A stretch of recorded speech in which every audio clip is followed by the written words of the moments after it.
VOSS stands for Visiting Our Solar System, and that's kind of the name of just our team. But it's also in and of itself a dedication to Janice VOSS. So Janice VOSS was a former Purdue alum. She was an astronaut for NASA, and she was really dedicated Purdue alum. She donated a lot of her personal belongings and a lot of her NASA artifacts to Purdue. So she had a great relationship with Purdue, and she often gave talks here.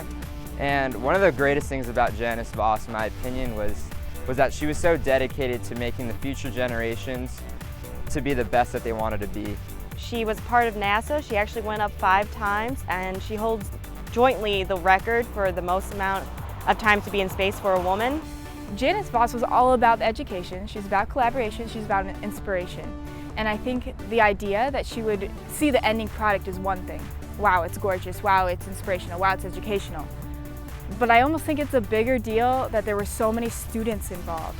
What I heard frequently is she'd like the logo, and she'd like the idea of visiting our solar system, that it's for everybody.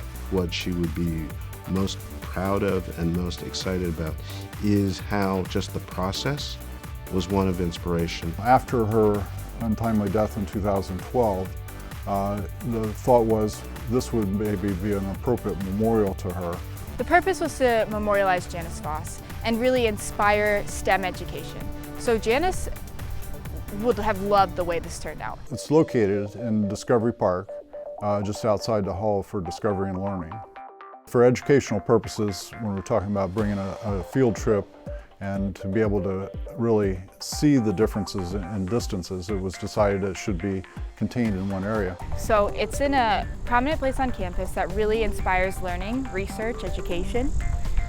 So choosing that was a big part of it. We wanted to be both size and scale accurate. Size and scale, distance scale, and actual size of the planets. We wanted to be something physical that you can actually touch. This was a place that the students actually worked with the campus architect and planning office to say what's a good place on the campus to do this type of sculpture and landscaping. The sun is, as it's constructed now, is aluminum tubing. So it's 45 foot in diameter. The sun is layered as it is in real life.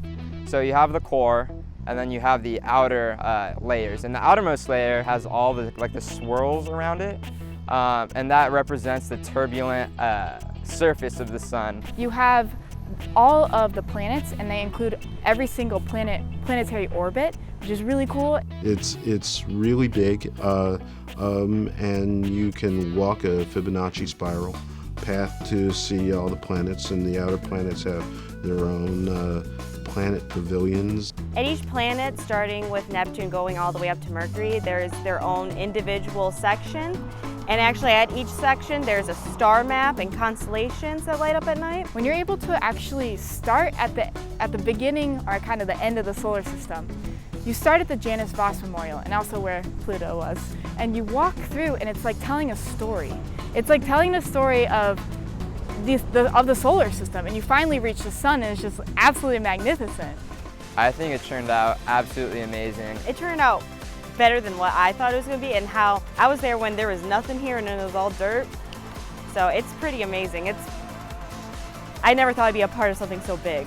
It is far beyond any of my most optimistic expectations or hopes for what the sculpture could be. I love it. I think there are so many little parts about it that not everybody knows about. For instance, on the constellations, there's a planet on every single constellation plaza that marks a point in Janice VOSS's life, like when she was born, her first flight. It has all the educational aspects it needs. It has a lot of the inspirational and the artistic aspects it needs, but it also has that little twinge of trivia, the little something extra that makes it more memorable. Janice VOSS's family was able to come down when we did the presentation to the public, and they loved it. And I think we're all really thinking that Janice VOSS would have loved it. She loved space, she loved the earth and the outdoors.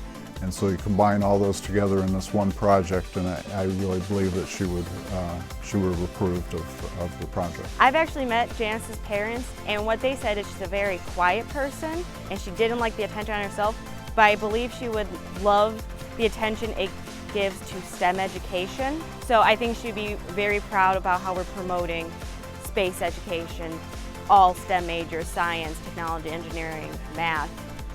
And I think she'd be happy with what we came up with.